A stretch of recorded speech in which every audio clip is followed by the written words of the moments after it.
Okay, I'm getting close to being able to pull the stem out. I've gone along and I've cut all the nails off of the inside. Found out that those vibrating saw blades, they really do not like the iron nails. It's one iron nail, even a little one, will take the teeth off of the blade. The copper it handles quite fine, but they don't like steel. So what I'm doing here is I'm just running some tape down. Just noticing on the other side here, that's what all that body filler was all about here. Looks like the rabbit line was already damaged. What I'm going to do on this side is I'll do the same as the other side. I'll just run some tape down here.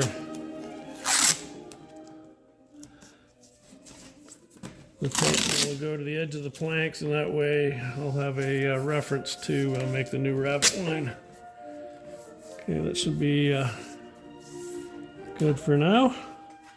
See, we have the Hummel trumpet concerto playing in the background.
Okay, I'm back with the stern post here. What I did is I just cut a tang here where the finial is going to be finished off at the above the deck, but that just made it easier for me to fit the rabbet here, and it's because if I had the profile running all the way to the end here, I would have to fit at the end, and it's going to be different up here.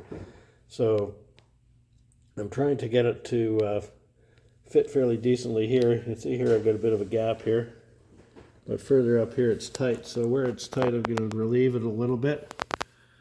Going up to the top here, the first 3 rounds of planking, I deliberately left it a bit slack here because these planks are going to be changed. It's far easier to make the plank fit the rabbet in the stern post than vice versa.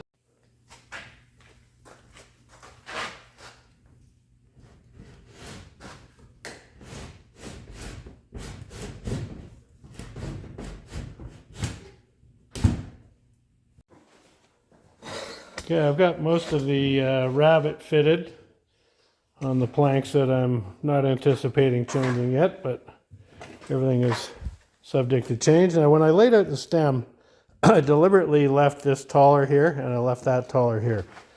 What I've done at the bottom here is I've made a stop. When I fair off the rest, I'll leave a little block here so my repositioning of the stern post is repeatable.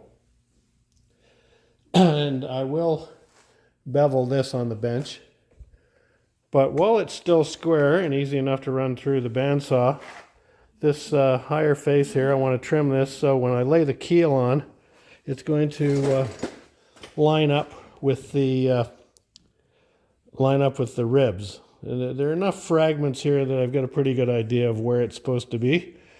So I've just got a piece of wood here, and I'm just going to mark a line on here. I'm doing it on this side because it'll be easier to lay down on the bandsaw that way.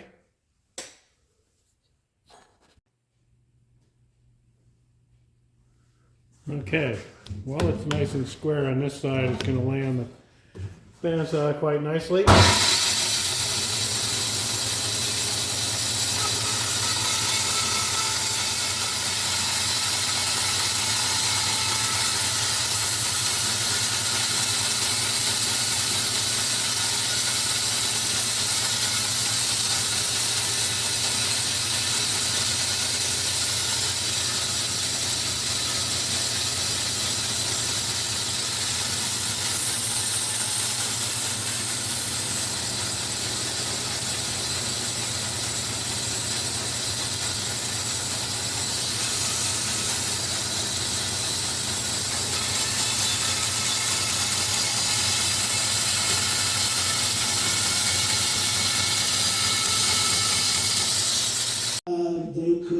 case, arrest. We have seen this just in the last from the European Union talk about this just in Europe. This is the European we look at said arrested for let's say that they have this part of this working study to the statute that this decision must be honored, that it certainly would put anyone in a situation. Now, I don't see you doing anything anytime soon. But yeah, there's an hour on the rest warrant. That's a difficult position. And when we heard from Israel on this, how do the response to Israel, overwhelming when they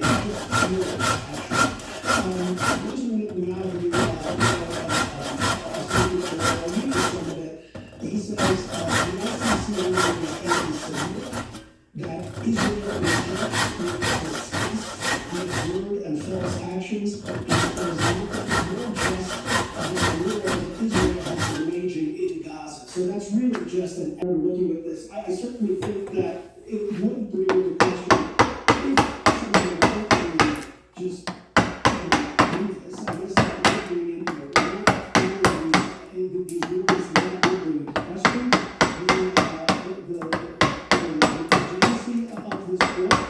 And who knows, maybe some of this that does the court's legitimacy, but we're looking to see how countries react to this. So Israel's reality is something that's supposed to, I guess the test will come for now to decide how we are, I'm going to go back to What's that to do for efforts to force the ceasefire?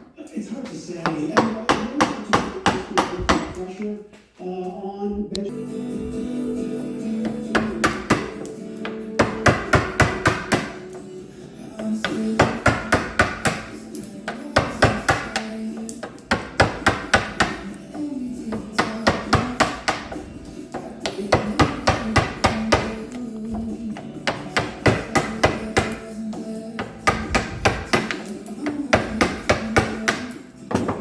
Pictures of her at concerts.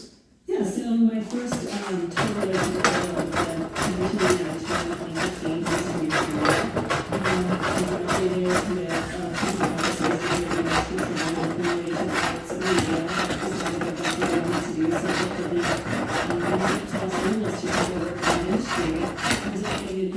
With a music video director and Inside the center. People who do not tickets are just dressed up.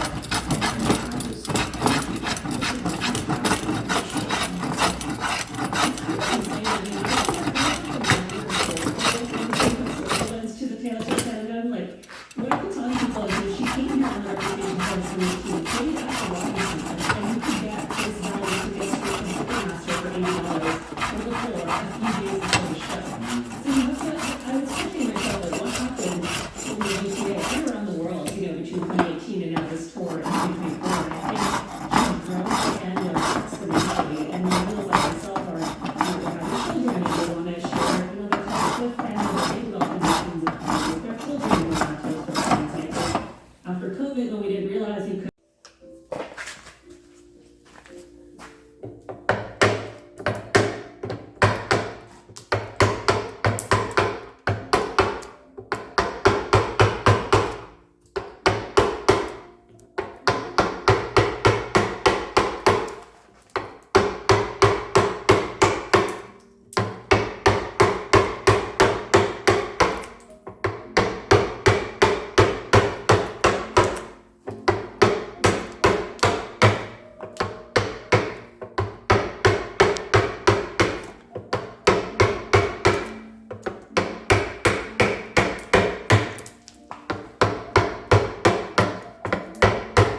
Okay, I'm getting ready to install the stern post. I'm not sure how many rounds I'm going to be changing, so what I'm going to do is the top half, for sure, I'm going to bed in this. It's a traditional bedding compound. It's non-hardening. So if I do decide I want to take an extra plank off, this is not going to be something that's going to stick. It's basically more of a gap-filling, moisture-excluding kind of seal. I'm not crazy about this stuff myself, but it is what they use for a long time.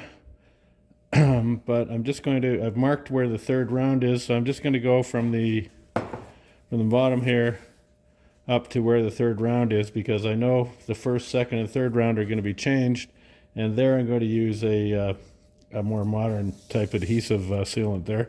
So I'm just going to, this is what it looks like. It's could go on with a politically incorrect name the old Gravette guys used to call it, but I think I'll leave that out here.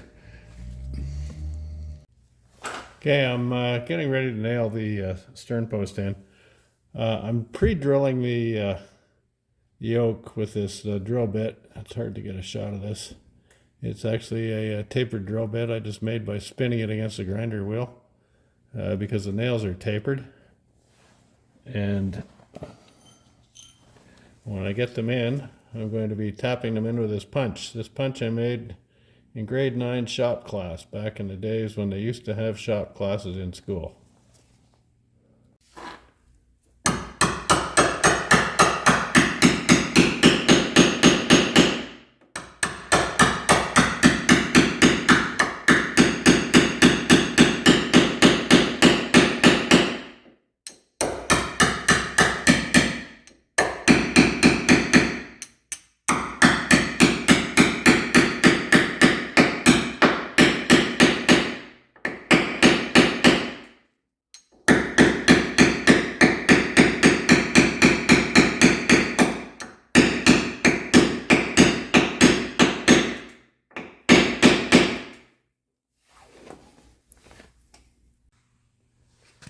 Okay, I've got the stern post nailed in. Those are the little tabs I was talking about. Those just rest on the inwale. That way when I was fitting it, I had it in and out several times. This way it always winds up back in the same spot, elevation wise. Up here, where the planks are going to be changed, I didn't bother nailing it. I might add just a temporary nail or two in there to keep things stiff while I'm working on the rest of it. But now to the keel.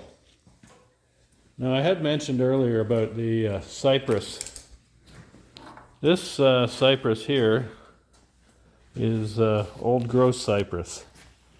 And the old growth cypress I buy from a place in Florida. There are a few places in Florida where they specialize in recovering logs from the bottom of rivers and lakes. And some of the lumber is probably a couple of 100 years old. And then it's it's dried. It's actually the most expensive lumber I've ever bought in my life. But even cedar now is getting up there. So what I'm going to do, because this stuff is like gold, I want to minimize the waste. I have the two sections of keel here. This is a 1-inch thick board. The keel is going to be 7/8. So what I'm going to do is I'm going to lay out the keel and determine what I need for material out of this thick piece. Then I'll plane it down to 7/8. That will leave me, the scraps will be 1 inch thick. I can use those scraps for making shims under the device, or if I need to replace any floorboards, or possibly even planking. But the idea is not to waste any of this stuff.